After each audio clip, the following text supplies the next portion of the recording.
Hello, Sag. Maraming salamat sa mga nag-subscribe na Sag and sa mga nag-like. And ito, tingin tayo ng focus energy para kay Sag. So, Sag, ito, focus tayo. Take root. So, hingi tayo ng current energy ni Sag. Current energy ni Sag. Ayan. Magician. The Star. Queen of Pentacles. King of Cups. Two of Wands. Nine of Pentacles. Merong manggugulo sa buhay mo. Two of Wands. So, mag-aalok to ng partnership. Sasabihin niya ikaw ang pangarap niya. And lahat ng mga magandang salita sasabihin niya, bibitawan niya sa'yo. And ikaw ay isa kang single and ready to mingle and establish. Ayan. So, eto naman, siya naman ay si King of Cups. So, meron naman kayong spark. Ito. Meron naman kayong pangarap. Yes. May pangarap kayo. Pareho naman yung pangarap nyo. Ayan. Ayun lang. Itong si King of Cups, matamis magsalita. Para siyang poet kung sasabihin mo yung andan sa Tagalog yun, yung magaling magtula. Ayan, parang ganun siya. So, dun kanya nabibighani. And siya naman, ina-admire ka niya sa iyong hindi naman sa yaman mo, kung hindi sa estado, sa sipag mo, kung paano mo na-achieve yung pwesto na yan, yung rangya ng buhay. So, ayan, ito yung bagong partnership nyong binubuo. Ayan. So, clarify muna natin yung current situation nyo. Sag. Current situation. Queen of Wands. Okay. Queen of Swords. Seven of Swords.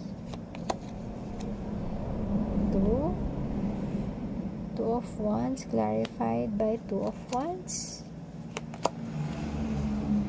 Five of Swords. Okay, Five of Swords.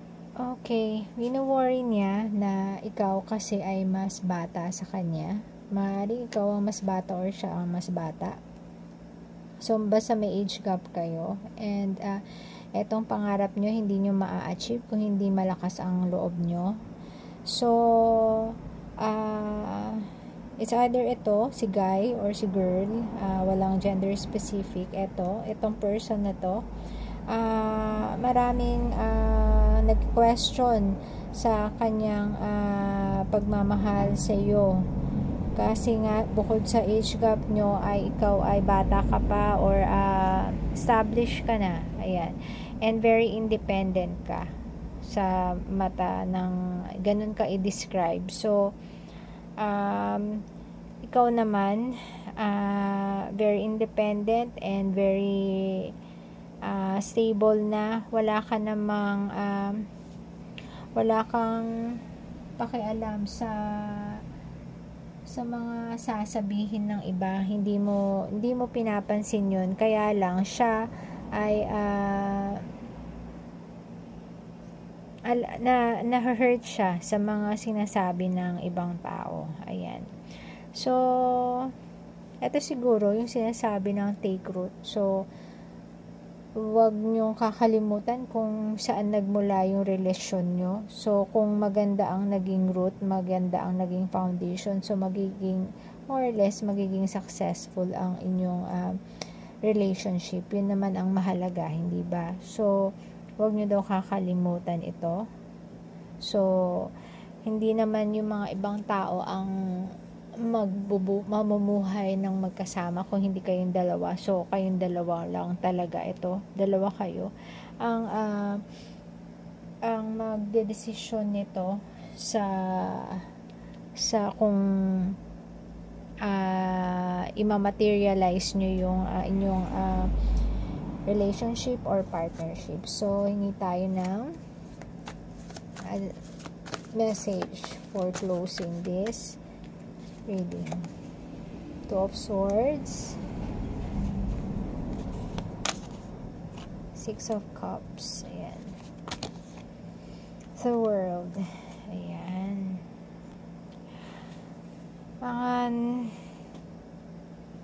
Ang tingin ko dito, ang advice dito is kailangan balansehin nyo yung or gumawa kayo ng decision para ma-end na yung inyong iniisip na baka ganito, ganyan.